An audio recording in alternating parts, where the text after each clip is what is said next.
My two giant maples. I already cut up a lot of that one on the left. It still keeps going way back in there. And then this gigantic one here. That thing's so huge. I mean, each one of those things weighs a ton. I cut some flat ones. Well, they cut two of them. I cut two. The guys who cut the trees down for me, I couldn't do it because my one eye. Arr, Mr. Pirate. Sheesh. Anyway, there's the giant maple trees. I'm cutting them up, rolling them out here. Try to split them and move them down to the shed. I might roll them down whole and rent a splitter because this whole hand splitting thing is not really going to go too well with my one eye, because I tried some yesterday. I ended up using the hatchet as a wedge and smacked it in there with the Sledge-O-Matic. Cool day today on this Saturday. Yesterday it was 80 degrees. Today it's like 59. It's not cool. I mean, not warm. Need to cut my grass. I got this giant dead pine tree. It was right next to my shed. It's massive, just as big as that one. I don't even know how tall that thing. It's like 100 feet tall.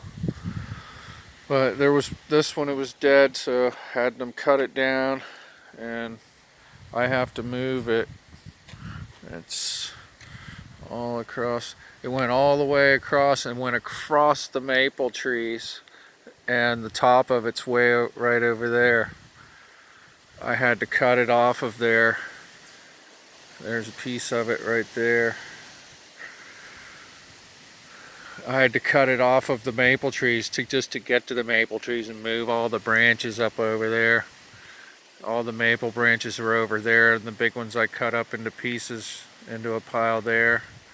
And there's some more back there. The top of that maple was pretty big. There's some more pieces over here I gotta cut up. They're like arm size pieces. Legs, a couple of them are like leg size. And then there's more pine branches over there.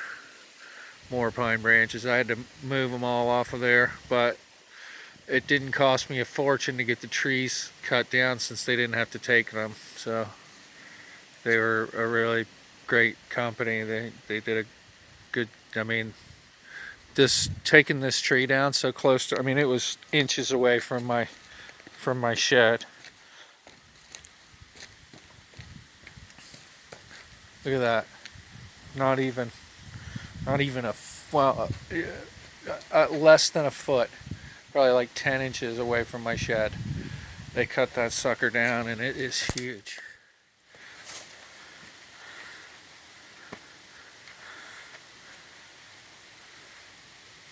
It's over 2 feet thick.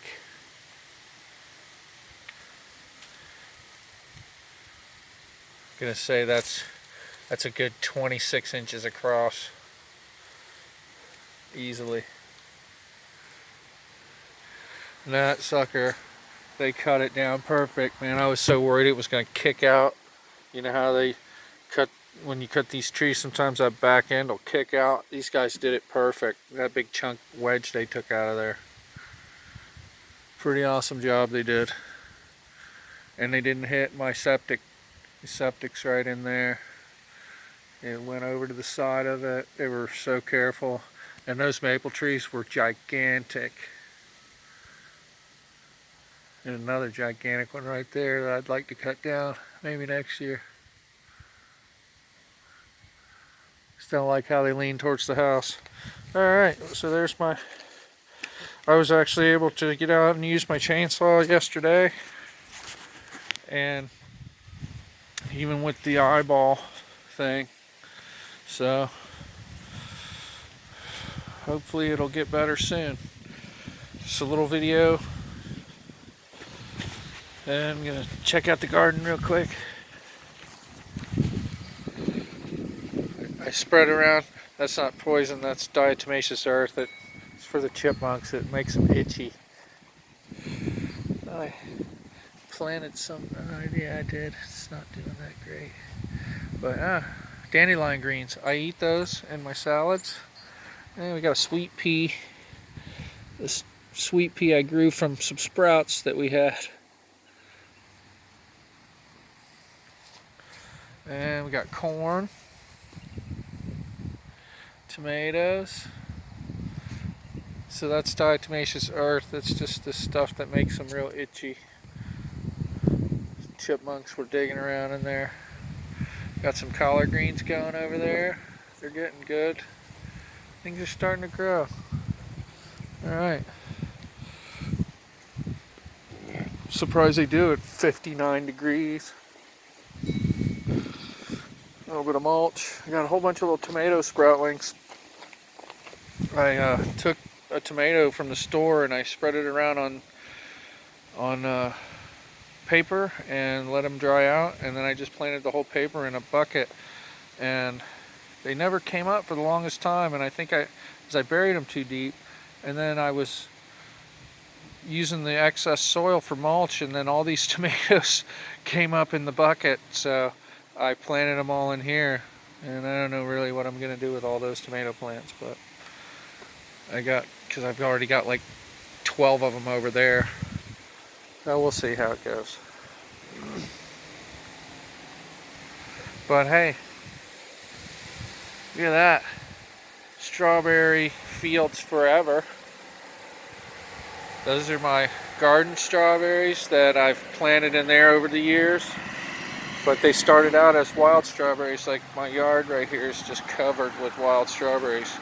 And those will be delicious. We'll get probably about a quart of wild strawberries out of the front yard, and who knows how many out of there. And my blueberry bushes seem to be putting out lots of berries this year. Hopefully I keep the birds off them.